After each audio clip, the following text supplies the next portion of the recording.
interest in Africa stretches back a number of years, and it's really related to my interest in the HIV/AIDS epidemic. I, on a personal level, have been engaged in work around HIV since the early 1990s in the United States.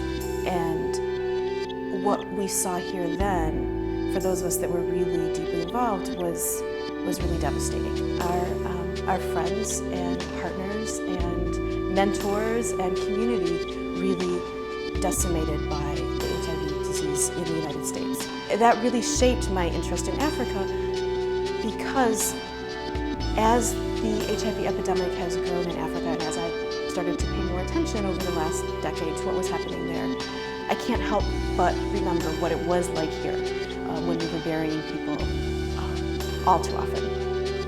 And it takes it to that level of devastation in a context where medications could be available, and they are in other parts of the world, and yet throughout much of sub-Saharan Africa they have not been available. It's not dying from something for which there is no treatment, which is what we faced here, but dying from something there is treatment for, but you're not a person who can get that treatment.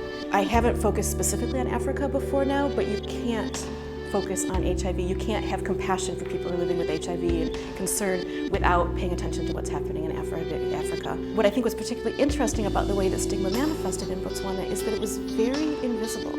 We didn't hear a lot of outward negative statements about people living with HIV. It was more of a general attitude that we could pick up on. For a country that is as progressive as Botswana has honestly been about addressing its HIV epidemic, I think we were all surprised at how uncomfortable those questions seemed to make the people that were being asked. And if I can speak specifically about the HIV epidemic and democracy, it seems to me that they are struggling with exactly the same issues that the rest of us are.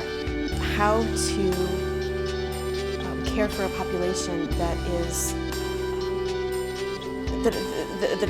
sick and potentially dying without a tremendous influx of resources.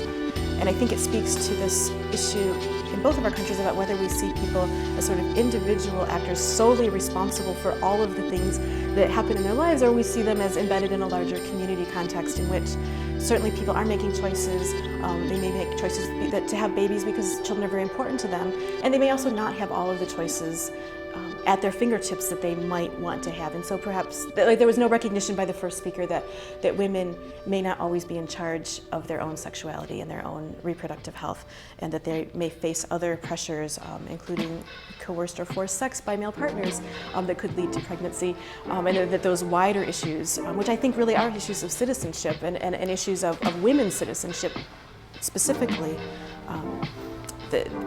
how those issues are actually addressed.